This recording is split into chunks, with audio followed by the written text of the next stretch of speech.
pénètre dans vos salons, qui vous trouve avec vos enfants. Mais malheureusement, on est là et même il n'y a pas cette unité de temps. Là, c'est des téléfilms, voilà. Mais quand même, nous ne cessons de le dire. Et je pense un tout petit peu à une écrivaine, une femme autrice sénégalaise dont j'oublie le nom. Voilà, elle est l'auteur de La Balade du Sabanor. Elle pose le même problème que nous en disant qu'il serait bon que le livre passe à la mise en scène ou à sa réalisation en film. Voilà, ça rendrait un peu cela accessible. Parce que quoi qu'on puisse dire, mon cher, le livre, la connaissance, le voyage sont de formidables moyens d'humanisation.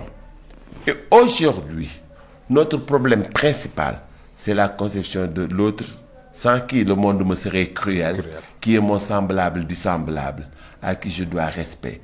Il y a ce problème, et ça, c'est des études qui te le permettent, de savoir que l'autre est ton semblable du semblable, il est un autre toi-même qui mérite des égards, qui mérite des respects, qui mérite une distanciation pour que votre vivre ensemble puisse se faire bien. Mais malheureusement, aujourd'hui, chacun a un couloir, ses propres intérêts, ses propres erreurs, et tout le monde en souffre.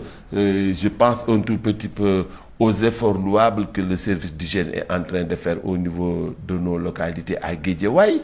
Mais je ne sais pas, un monsieur a une maison de 15 sur 10, élève 4 bœufs devant sa maison, mais celui-là, il n'a pas cette idée de vivre ensemble.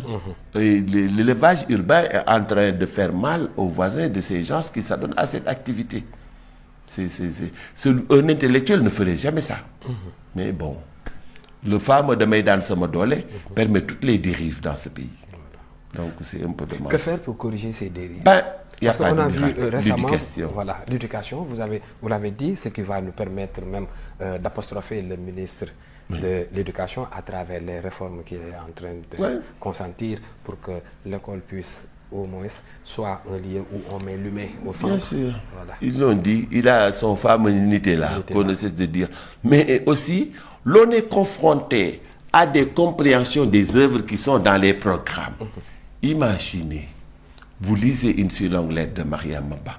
Les gens s'en arrêtent à des problématiques de polygamie, de famille. Mais Mariam Maba a pris en charge la problématique de santé mentale à travers cette femme ivoirienne mariée à Demba. Il nous parle aussi des grossesses précoces, de l'éducation sexuelle. Mariam Maba a parlé même de l'aménagement urbain à travers cet enfant qui jouait dans la rue et qui a été ramassé par un motocycliste. Ben, il n'y a pas un thème. Je me dis que ce roman-là, ce n'est plus un roman, c'est une encyclopédie.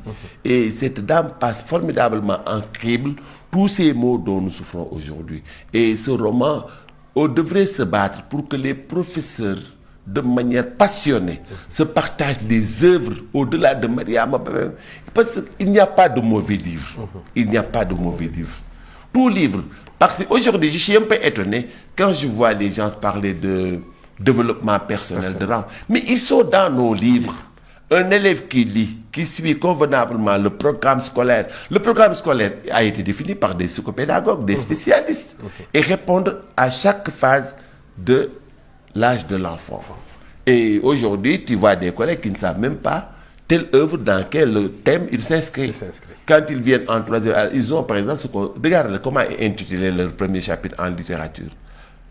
La jeunesse face à son destin, angoisse et espoir. Tous les textes doivent entrer. Ça est dans le c'est ça. C'est comme... Là, le prof devrait ne prendre que des livres, des œuvres qui problématisent cette situation de l'enfance. Allô. Ensuite, l'enfant désiré. Allo oui, asalaamaaleykum. maaleykum salaam. kilifa gi na nga def. oui maa ngi sant bu baax alhamdulilah. alhamdulilah. oui seen débat bi am na importance trop. waaw sëñ bi yow la kan ak fooy wootee. man la Serigne Dame Tall. sëñ Dame ñu ngi lay siyaar. comédien. macha allah nañ def. oui ñu ngi sant bu baax alhamdulilah. alhamdulilah ñu ngi lay dalal. waaw mais professeur boobu daal dama bëggoon a wax mu wax ñu exact kan mooy Ousmane Sembène. ndax Ousmane Sembène dafa nekk benn personne boo xam ne nii. daanaka tey jii ñu bëri ñoo xam ne dañuy théâtre di bind ay scénario ñii di bind ay livre xam nga dafa nekk koo xam ne symbole la war a doon fii ci Sénégal.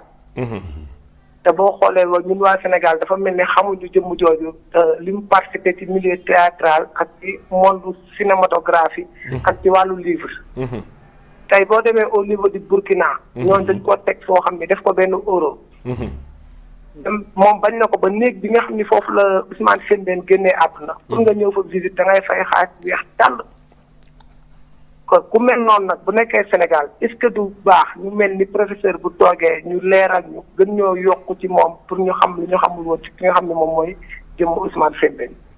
D'accord bokk na ci aussi yow yaa ngi koy wax léegi yaa ngi naan acteur culturel nga daanaka le plus souvent dañuy faral di yéen acteurs culturels yi da